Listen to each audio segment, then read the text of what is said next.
Hello there. Welcome to the case wrap up. Today we will be wrapping up yesterday's episode 2, Faith, that dropped at noon. I am joined by Harrison. Harrison, how you doing? I'm good. We're back. We're Week back, two. baby. We're Week two. back. And episode 2 did not disappoint. I know the entire time, all last week, Kirk and Steve kept saying they believe episode 2 is going to be much better than episode 1. It's going to be more catching. And I'd say it lived up to expectations. There were certain parts of it in which I was absolutely disgusted, in which I was absolutely terrified for not only the people who Kirk was interviewing, but even for Kirk himself. At one point, he talks about how he himself gets a message from Boston, from who seems to be like the person of interest in this podcast series. So let's jump right into it. So episode 2, it started off. Episode 1 was named Jennifer. This one was about Faith, called Faith, and it was all based around a missing person who was last seen in 2019 in Walhalla, South Carolina. And this Faith girl, she was younger. She wasn't as young as Jennifer when she went missing, which I think there might have been I saw a little bit of confusion on Twitter. Because at one point in the podcast, they said, Faith had 2 children, one of whom tragically passed away at the age of 6 months, and she lost custody of the other child. And I saw some people being like, holy shit, Faith had 2 kids at her age. And I think they were under the belief that she was around 16, 17, 18, around the same age Jennifer was, but that was not the case. I believe she was 26 or 27, from what I can tell from the time of her accident. If she was 11 while it happened, until 2019, she must have been around 26, 27. So she was it started off with Kirk talking about how kind of they were similarly trying to like paint the picture of the last place Faith was the night she went missing. And it sounds like she went hiking with her homie. Was it Argo? Yes, Argo. And she was dropped off.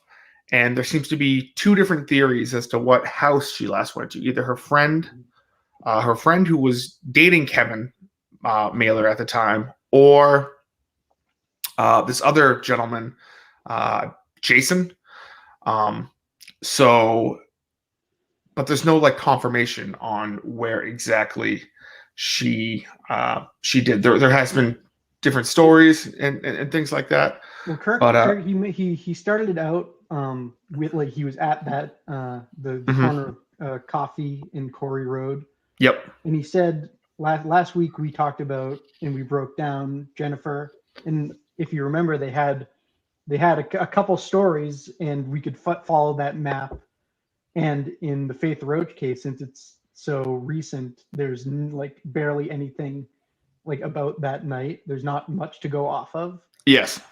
So it's I don't know. It's hard to follow too. Like you also gotta look at it from, okay, you compare Brockton, Massachusetts, which is it's not a huge city, but it is a city, to Walhalla, Texas, where it sounds like right across the street was a school.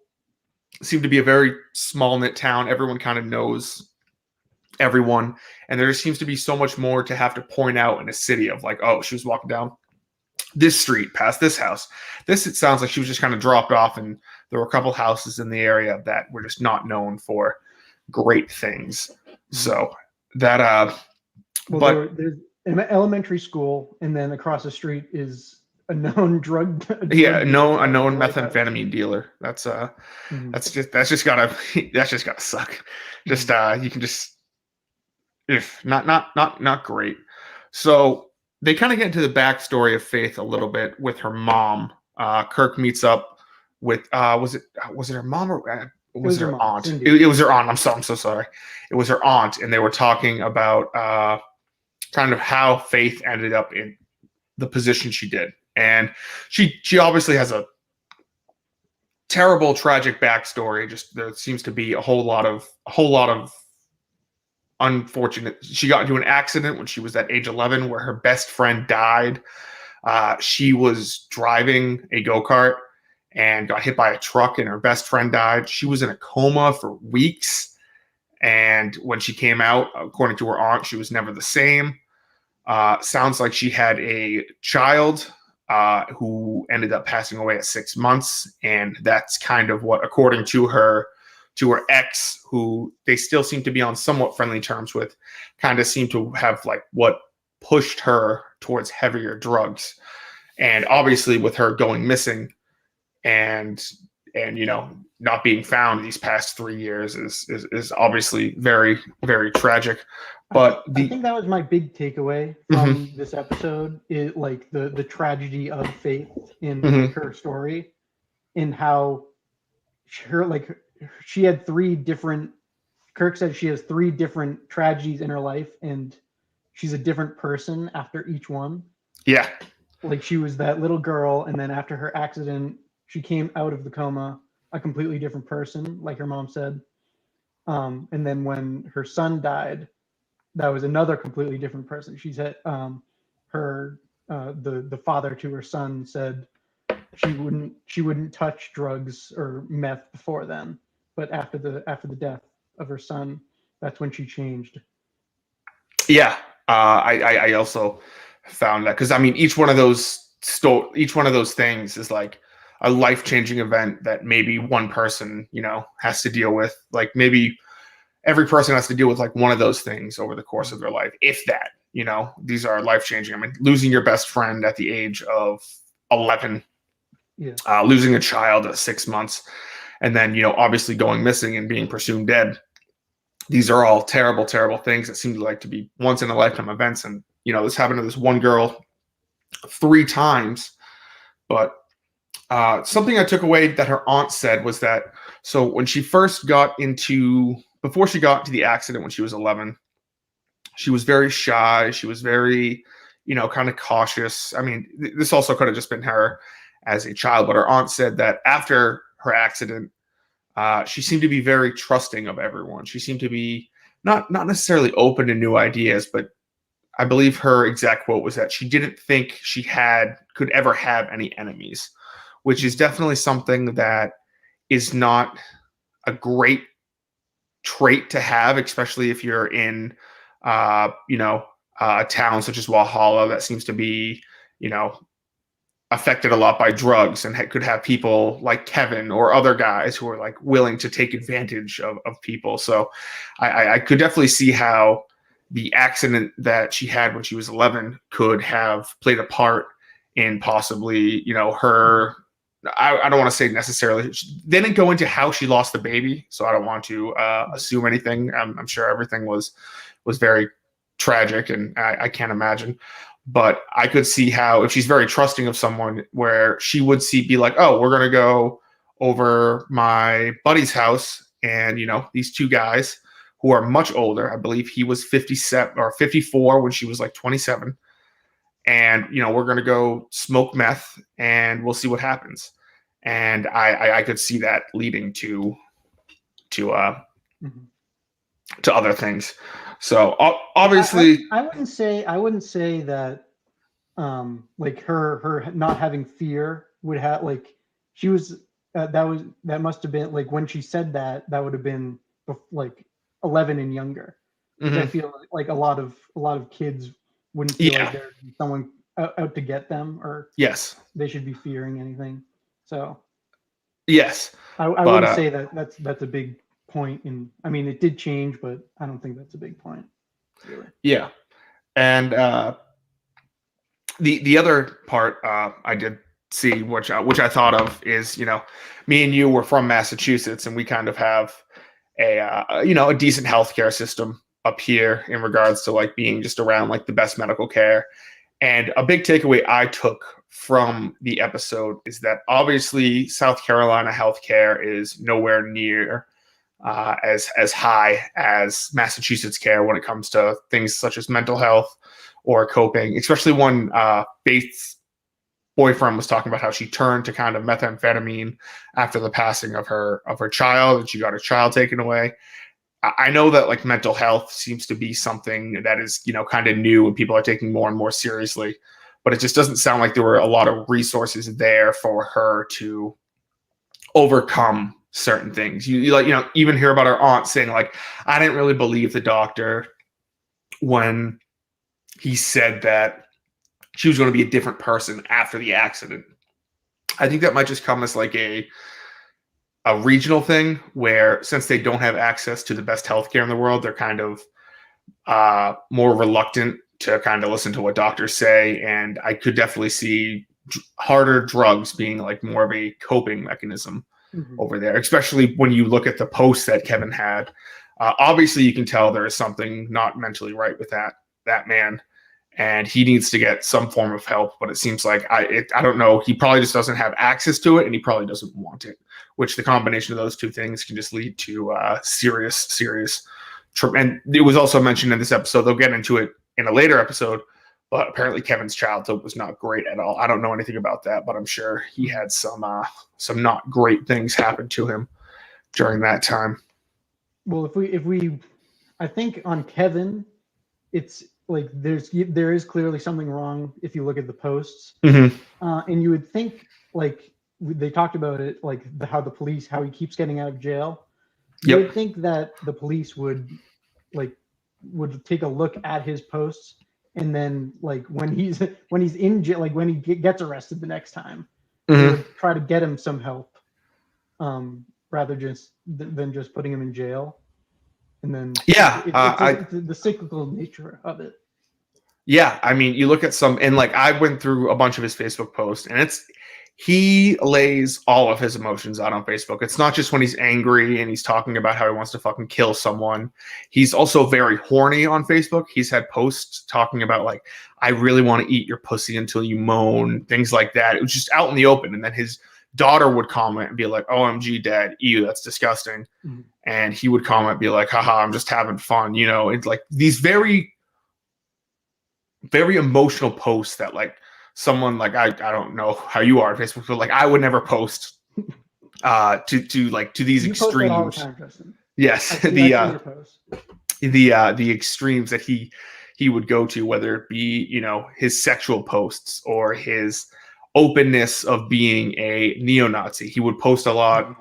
The comment 1488, which is I looked it up and it's kind of like a dog whistle to other neo-Nazis. I believe it means Hail Hitler.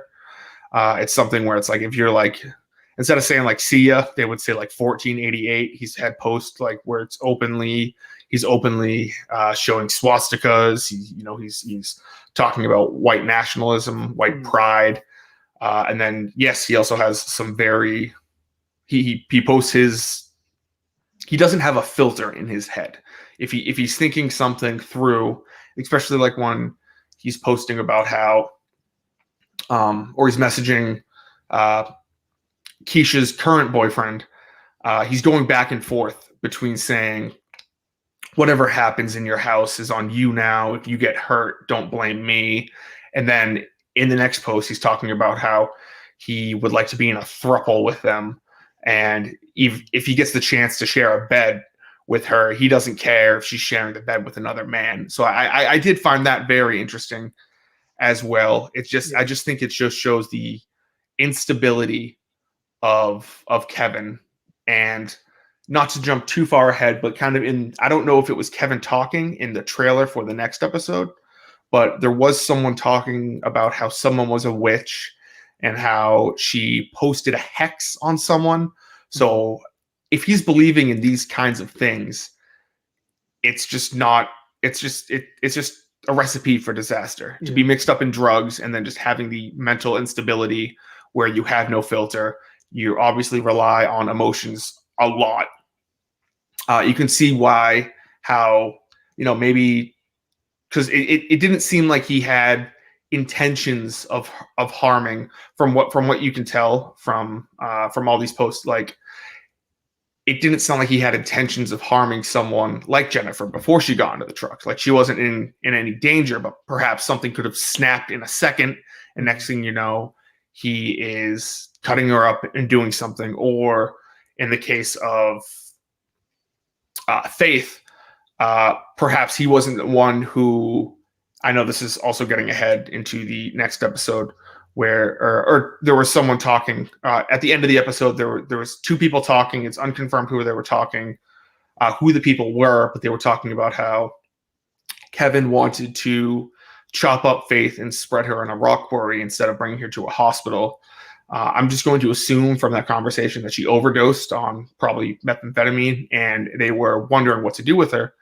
And it just sounds like Kevin is always kind of in a paranoid state, where obviously they were doing something illegal. They could have gotten in trouble. Mm-hmm. But instead of looking out for Faith, he was just like, oh, well, she's dead now. We have to cut her up, throw in the rock quarry, and just never think of her again. And I get a lot of not looking back on his... I get a lot from Kevin that he doesn't really look back on things he did. He tries to push them away. And when someone brings it up, he gets very angry. Yep. And he convinces himself that this doesn't happen. Like when Kirk... He projects stuff. Yes. He's projecting a lot on his Facebook posts. Yes. And he thinks he's helping these girls. If you want to talk about the message that Kirk got, he ended it with saying, "These you're not a girl. You're not a girl. They call I help them when they're hurt. They call me when they're hurt. But since you're not a girl, you're open game." Which is, that's an ominous message. Yeah, I didn't quite understand that, because he was like, "Oh, these girls come to me for help, but don't you come looking to me for help?" I don't know if Kevin thought Kirk maybe was trying to, project something onto him, but it definitely was strange. I think the biggest takeaway from this episode was definitely the social media posts. Mm-hmm. That was kind of the biggest, like, holy shit, this guy is not stable. Because it's one thing to have these thoughts into yourself or to say it on private messages. It's another thing to say it openly on Facebook. A lot of people use Facebook or Twitter as kind of like their diary, not understanding that it's not private at all. Well, they understand that it's not private at all. I guess they just don't care. But to be posting things like his post about the wishing well, and that might be something where I've watched some documentaries on serial killers and stuff like that, and they would kind of write these things to themselves or write notes to themselves.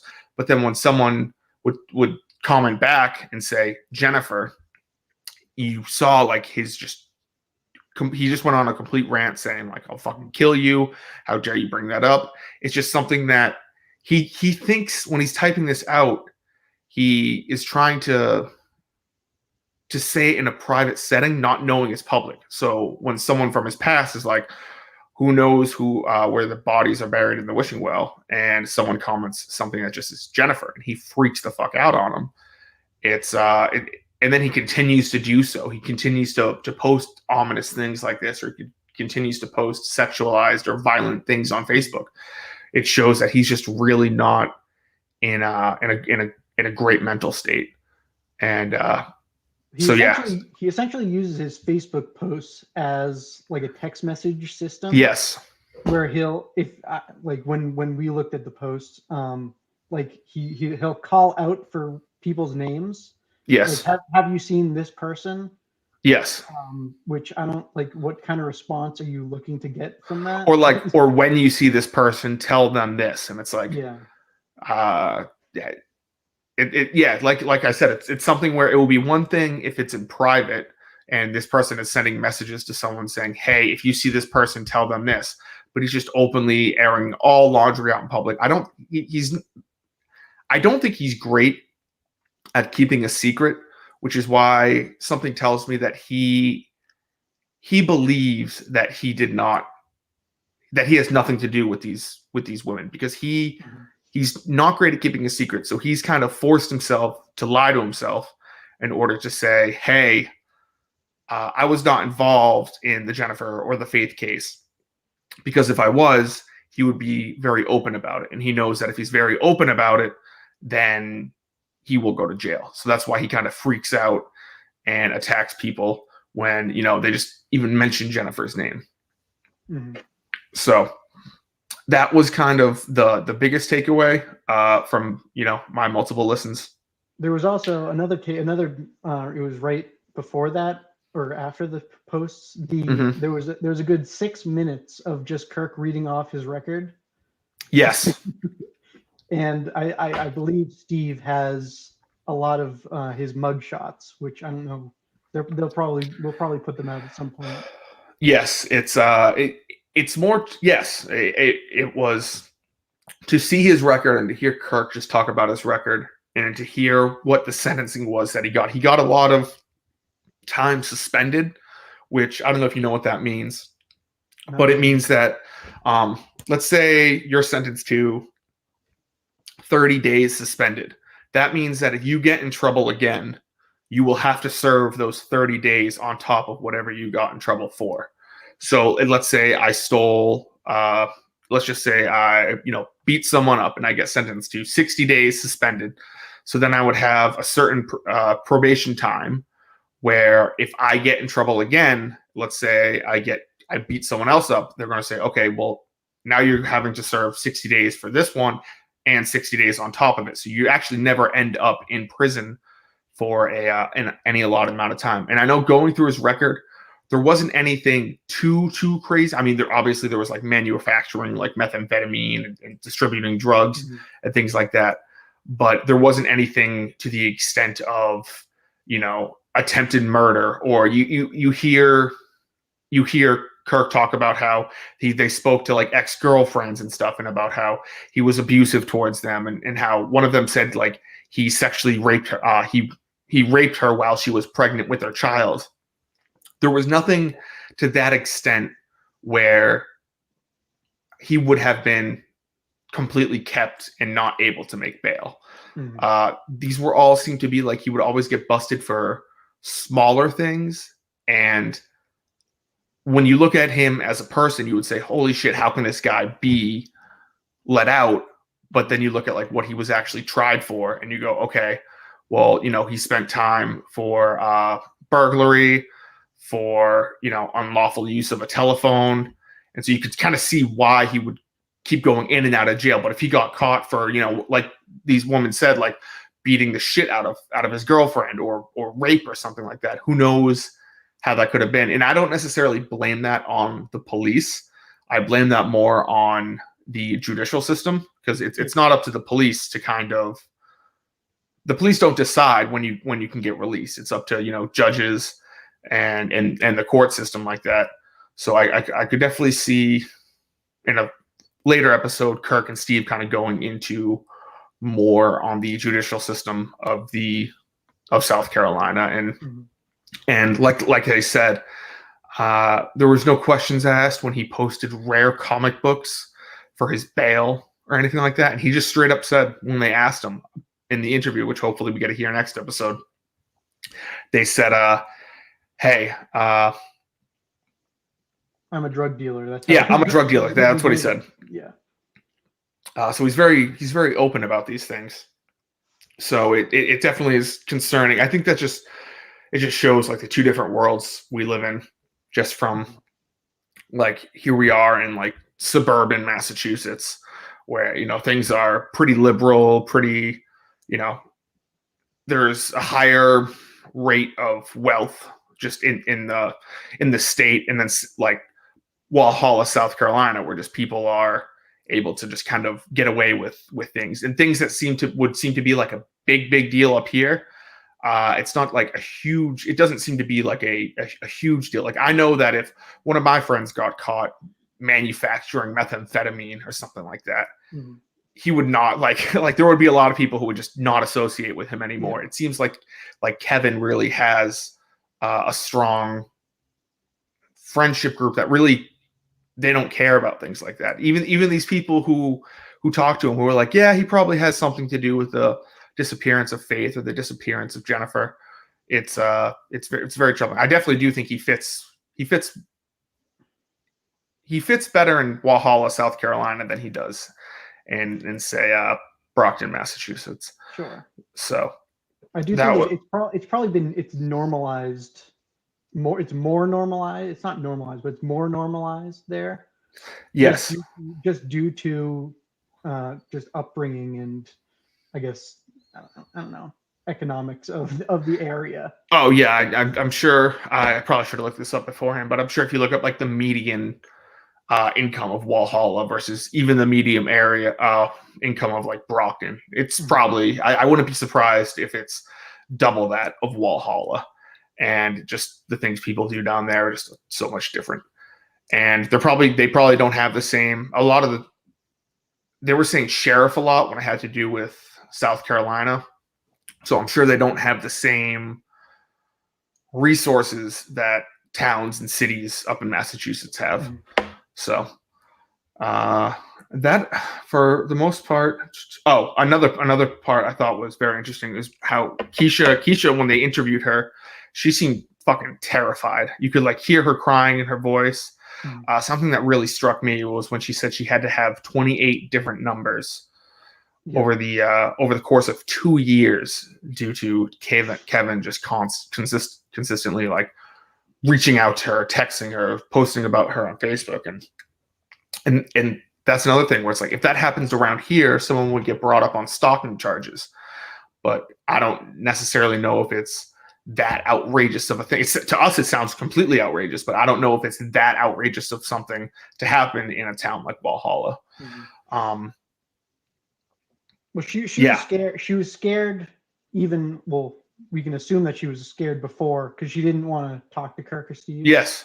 Yes. And they had to track down her friend Fez. Yes, and luckily he was. It was interesting to hear him talk about Kevin as well, because he's like, there's only one person I've blocked on every single social media platform, and that's him. So it sounds like even by Walhalla standards, he says, I hate him. I'm pretty sure he's evil. I'm pretty sure he's evil, which is just something where, but like, and he sounded serious. Like when he said evil, I think he meant actually legitimate evil. That wasn't something he was just, saying just to say. It was very telling when, later on in the conversation, when they were talking about a Facebook person that had been asking questions about Jennifer and asking questions about Kevin. And he's like, oh, I'm pretty sure that was Kevin himself. And Kirk's like, no, that was me. He's like, holy shit, thank God that was you. Because I thought that was Kevin, and he's trying to reach out to see who knows what. I could see why someone like Fez or other people around there would be like, okay, Kevin is now using a fake Facebook account to see who would be open to talking about the Faith disappearance or the Jennifer disappearance, and that he might be planning on doing something to these people. So you could just kind of hear like the relief in his voice when he's like, holy shit, it's this guy, Kirk Minahan. It's not this batshit crazy guy, Kevin.